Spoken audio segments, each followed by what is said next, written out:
A investigação do suposto golpe do Bolsonaro tem 6 problemas jurídicos e eu vou te explicar quais que eles são neste vídeo.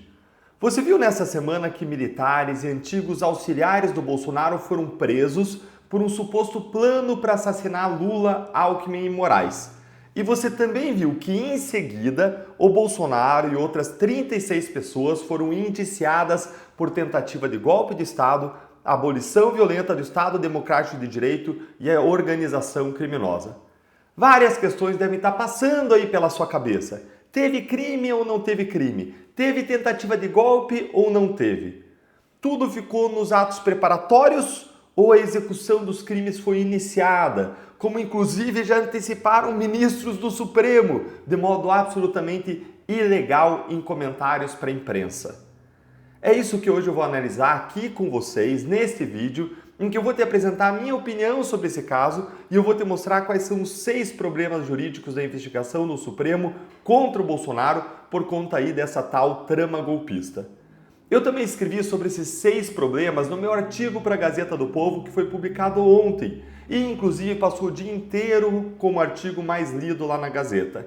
E está até agora entre os mais comentados. Portanto, quem assina a Gazeta do Povo, além de ficar bem informado, fica sabendo antes de tudo isso. Então eu vou deixar o link aqui na descrição do vídeo para você também assinar e também estar caminhando junto conosco lá na Gazeta do Povo.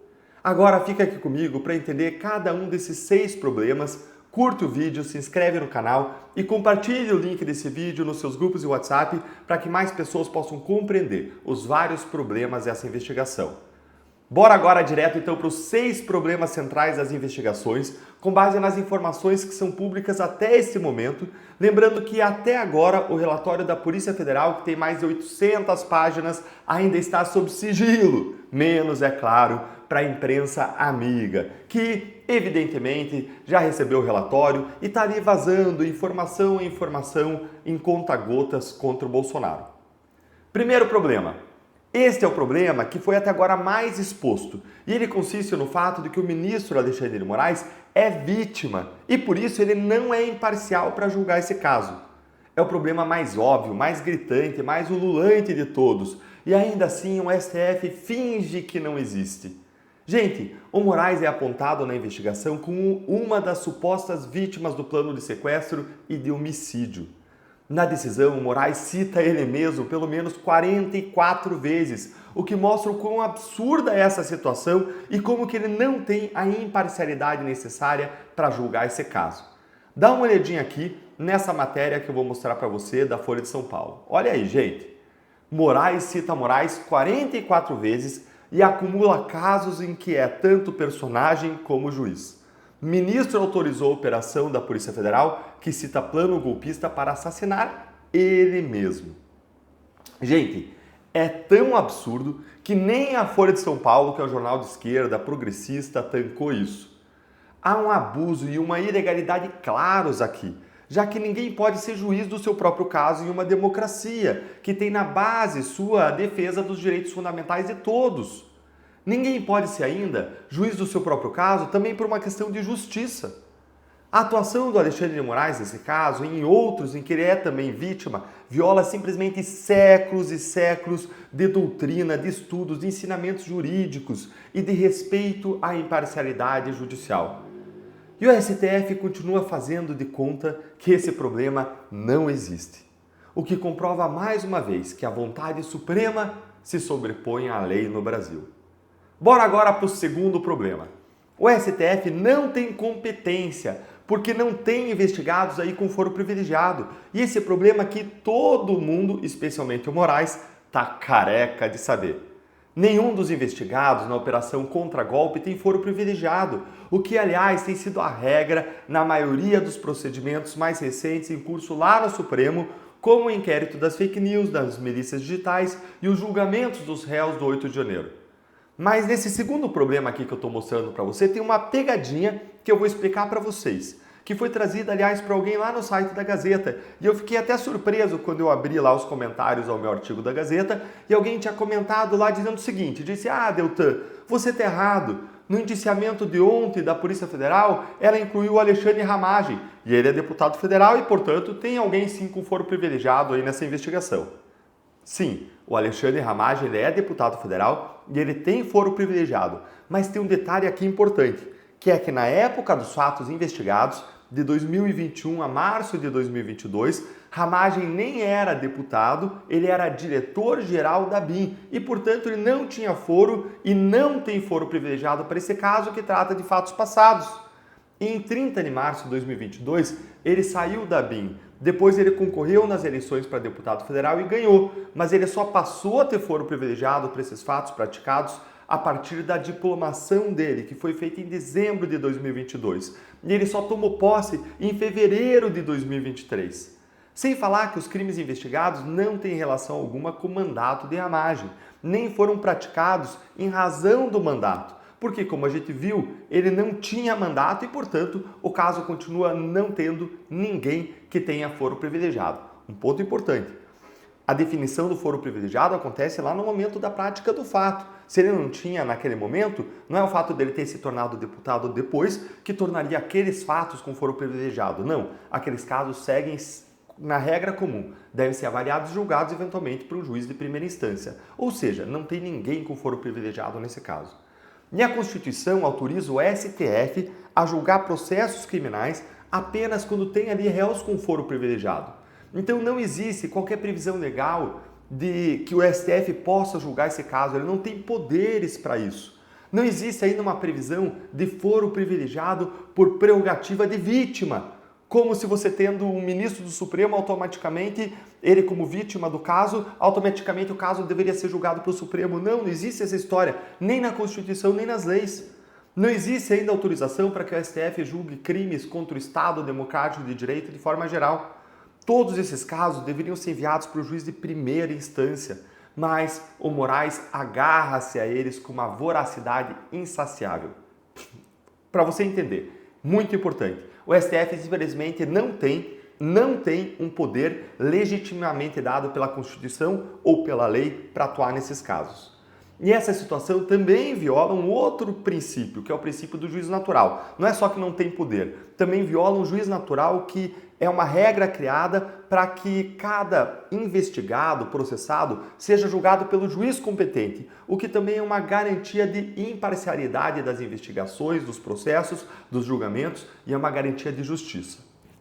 Vamos para o terceiro problema jurídico.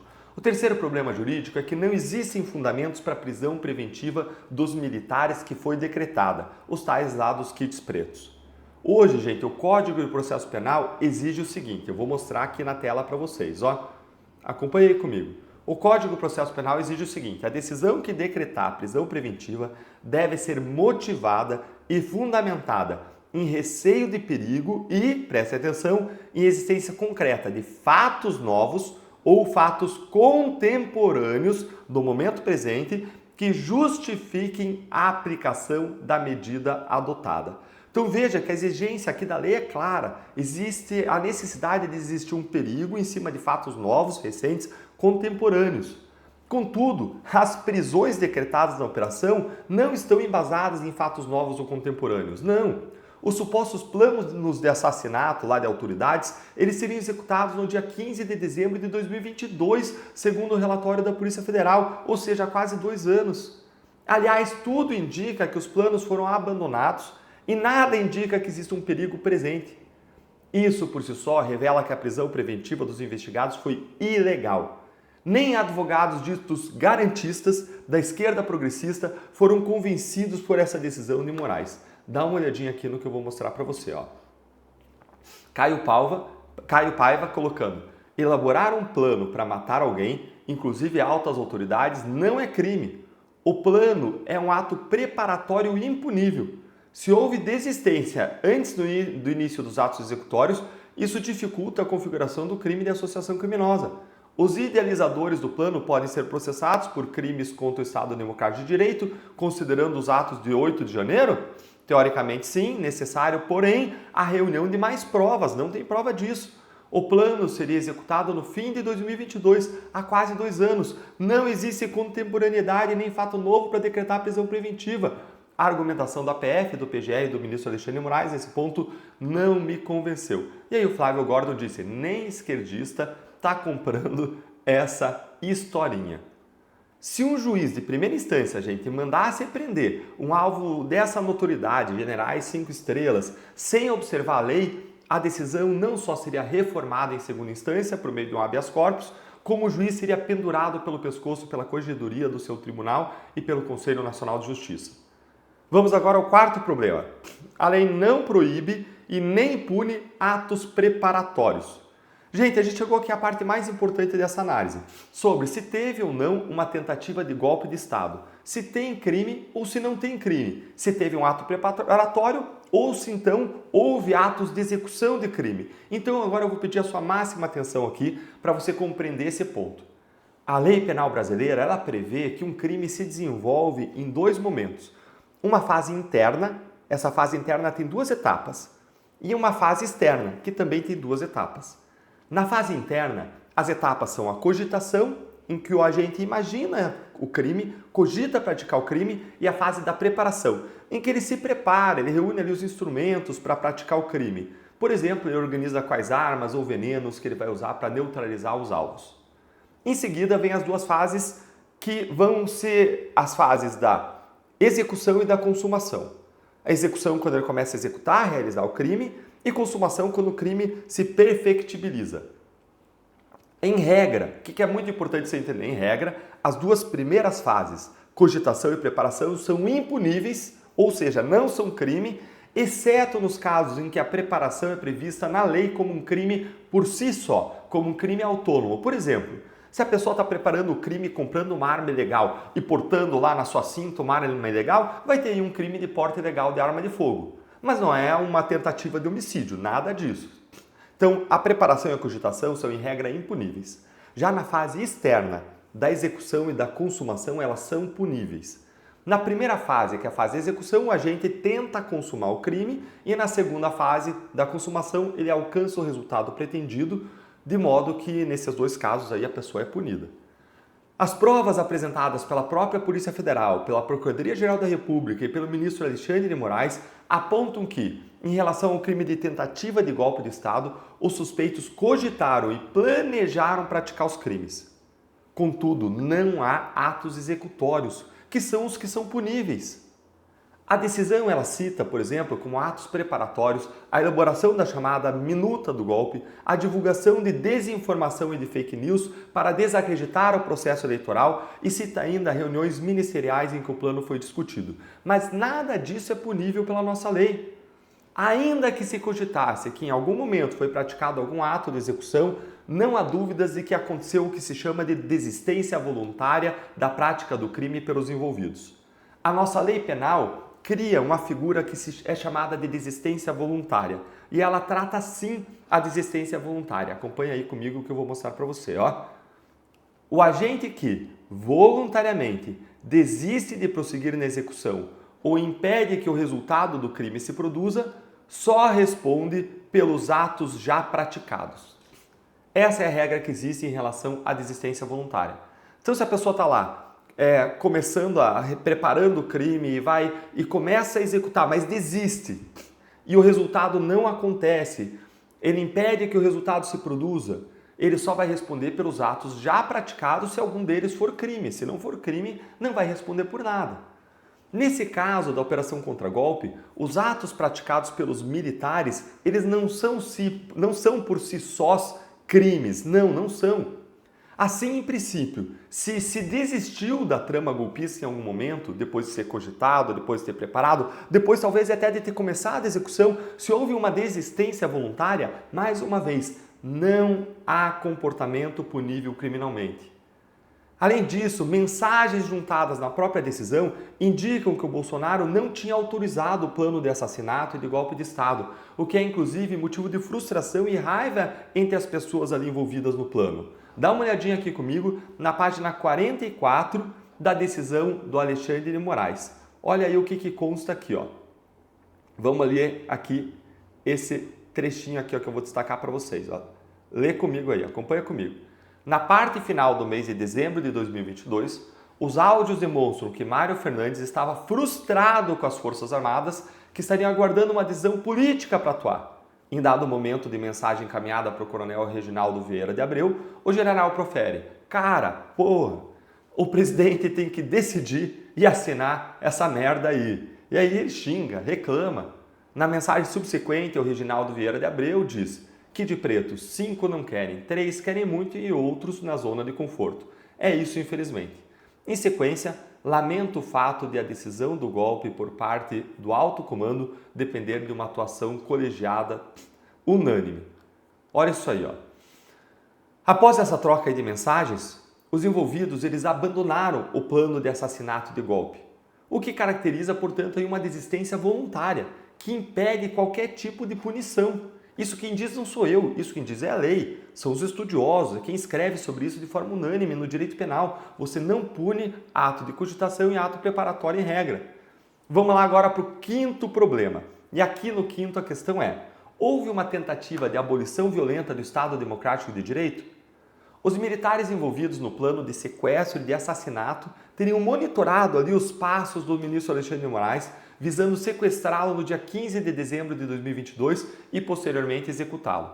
Segundo a visão do Alexandre de Moraes, o crime não teria se consumado porque o ministro não utilizou a rota esperada pelos investigados. Quando a execução de um crime começa e só não se consuma, só não resulta ali no objetivo do agente, do criminoso, por circunstâncias alheias à vontade desse criminoso, a lei determina que existe aí um crime tentado sujeito à punição. É isso que o Moraes considera que aconteceu em relação ao crime de tentativa de abolição violenta do Estado Democrático de Direito. Além disso, para o Moraes, não se trataria de uma simples tentativa de homicídio, porque o sequestro e a execução de um ministro do STF restringiriam o exercício do Poder Judiciário. Essa interpretação do Moraes ela tem dois problemas. Primeiro, ela só prevalece se o enquadramento dado aos fatos pelo STF for de que o sequestro e a execução de Moraes constituem fatos autônomos e independentes do plano de golpe, e assim que não dependeriam da aprovação do Bolsonaro.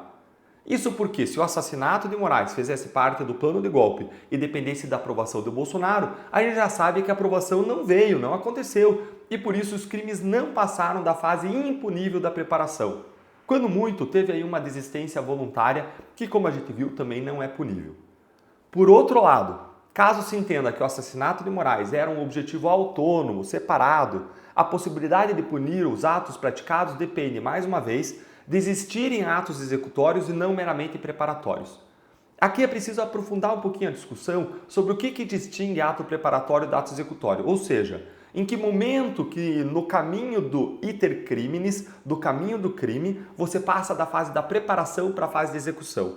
E tem duas teorias principais que buscam definir isso. Uma é a teoria objetivo individual, que é pouco adotada nos tribunais, e a outra é a objetivo formal, que é a padrão, é a mais adotada. Resumidamente, a teoria objetivo formal, que é a mais adotada, entende que o crime só começa a acontecer, ou seja, os atos executórios só passam a existir, ser puníveis, quando o criminoso começa a realizar o comportamento descrito na lei como crime. E aí a gente precisa ir lá para a lei e ver qual que é o comportamento descrito como crime quando ela prevê a tentativa de abolição violenta do Estado Democrático de Direito. Olha aí comigo como é que a lei prevê isso. Ela coloca: tentar, com emprego de violência ou grave ameaça, abolir o Estado Democrático de Direito, impedindo ou restringindo o exercício dos poderes constitucionais. Esse aí, gente, é um crime de conduta vinculada. O que isso quer dizer? Ele só existe, esse crime, quando ele é praticado pela conjugação de dois métodos. Primeiro aqui, ó, violência ou grave ameaça. E, em segundo lugar, quando se impede ou restringe o exercício dos poderes constitucionais. Como nenhum desses métodos começou a ser executado pelos militares, não tem como falar aí de atos executórios ou de uma tentativa de crime segundo a teoria objetivo formal, que é a teoria padrão, a mais usada pelos tribunais. A outra teoria é a objetivo individual. Ela considera que os atos executórios existem, portanto, pode existir uma tentativa punível de um crime, quando o autor do crime realiza o último ato antes do comportamento criminoso descrito na lei penal, ou seja, quando o criminoso pratica o ato imediatamente anterior àquele descrito na lei como crime, de acordo com aquilo que ele imaginou no seu plano de ação, aquilo que ele planejou na sua mente. Assim, se a pessoa pensa em matar alguém dando um tiro e fica lá amoitada, aguardando a vítima para dar um tiro nela, seria uma tentativa de homicídio punível ela ficar amoitada. Segundo essa teoria, o objetivo é final, o objetivo individual. Por quê? Porque esse ato de ficar amoitado é o ato imediatamente anterior à conduta que é proibida na lei penal de matar alguém.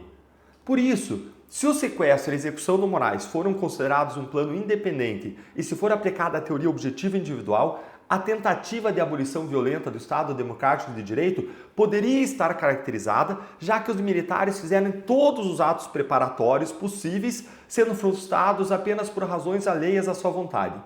No entanto, se o sequestro e a execução de Moraes forem vistos como uma parte de um plano maior, cujo objetivo seria o golpe de Estado, a desistência voluntária dos envolvidos, ao constatarem ali a falta do apoio do Bolsonaro e das Forças Armadas, descaracterizaria a tentativa criminosa e, portanto, não haveria crime punível.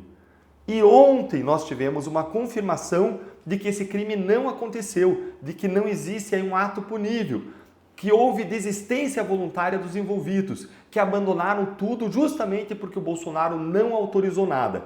Isso consta da própria investigação. E como que eu sei disso se eu não tive acesso à investigação ainda? Gente, eu não tive acesso, né? Mas a Globo News teve. E olha aqui a Natuza Neri dizendo expressamente que eles não seguiram no plano porque o Bolsonaro não autorizou. Olha aí, ó. Globo News, Natuza Neri traz apuração sobre o motivo de o plano de prender ou matar o ministro Alexandre de Moraes ter sido abortado. O que uma autoridade com acesso ao curso de investigação me contou é que no dia 15 de dezembro de 2022, a missão foi abortada porque chegou ao grupo dos 6 a informação de que Jair Bolsonaro não assinaria o decreto de golpe. Pelo menos não naquele dia, e eles resolveram desmobilizar. O decreto daria viabilidade para que Alexandre de Moraes fosse capturado. Gente, então tá claro que eles não deram início à execução do crime e que o motivo foi porque o Bolsonaro não autorizou nada.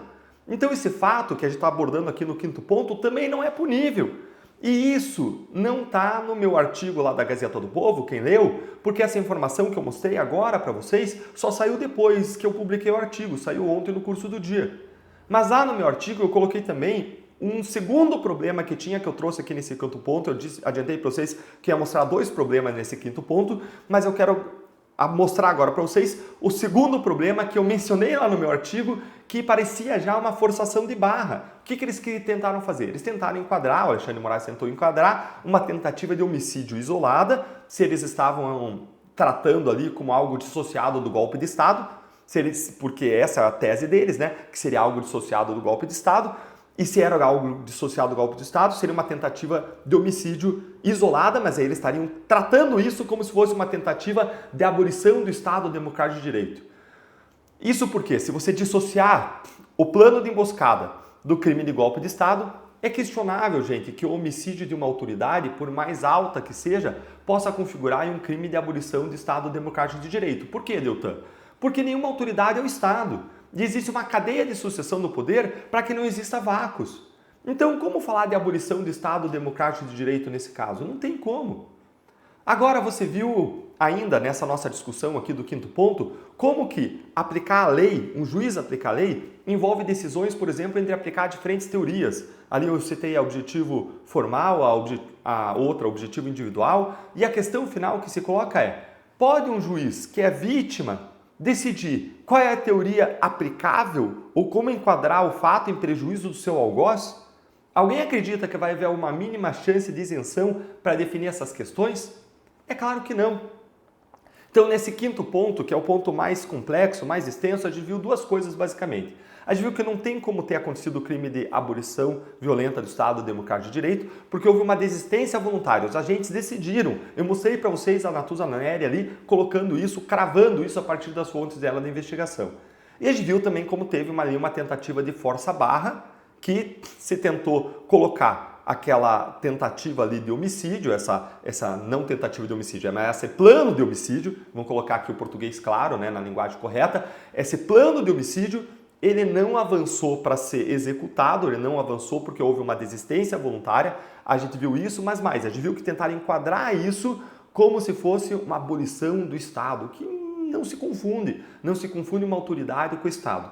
E a gente viu ainda nesse quinto ponto que A escolha entre diferentes teorias pode gerar diferentes repercussões jurídicas e como é que você vai botar isso na mão de uma vítima para decidir? Como é que a vítima vai ser julgador do seu caso? Mas vamos avançar, vamos agora para o sexto ponto, que é o último problema. Claro que não é o último problema desse caso, né, gente? Porque essas investigações têm muitos outros problemas que eu sempre abordo aqui no canal, mas vamos aqui ao último que eu vou destacar aqui em cima dos novos fatos divulgados. E aqui é surreal. O Moraes cita crimes que não podem ser imputados aos investigados. Gente, é bizarro, mas é verdade. O ministro cita os crimes de associação criminosa e de organização criminosa, contudo esses crimes eles são mutuamente excludentes e eles não podem ser aplicados simultaneamente ao mesmo réu. Ou é um ou é outro. Além disso, as provas apresentadas elas não são suficientes para comprovar a existência de uma organização criminosa, que exige estabilidade e permanência no tempo.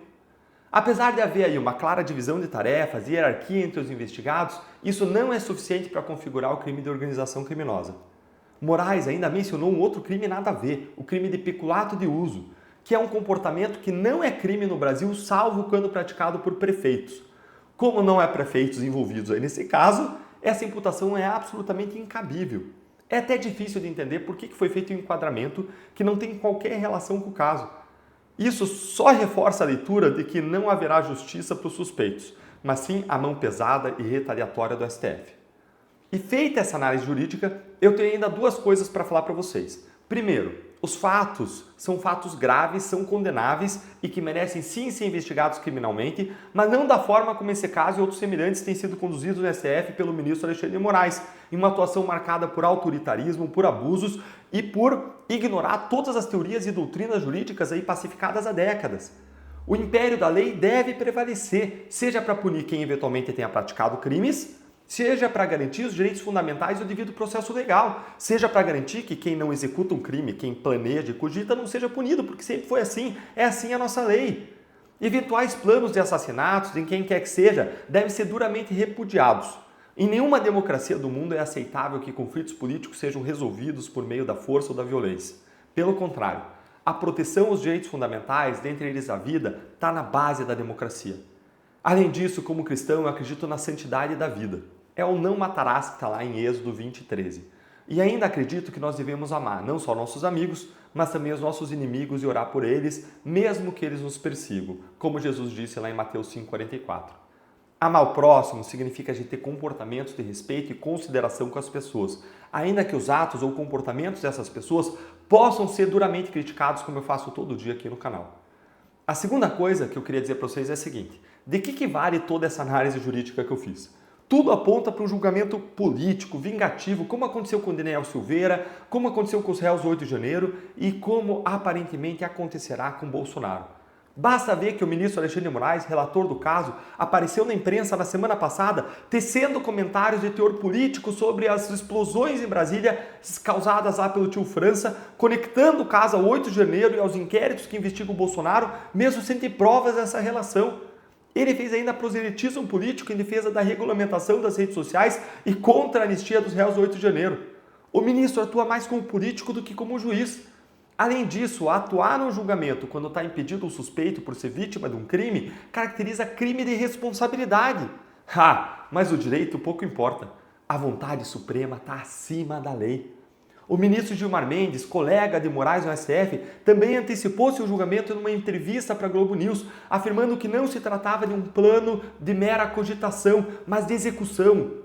E ele está aí antecipando o julgamento do que aconteceu, de se é ou não punível. Isso, antecipar julgamento, é uma outra conduta proibida para juízes. Mas como eu disse, isso pouco importa quando o STF se coloca reiteradamente acima da lei.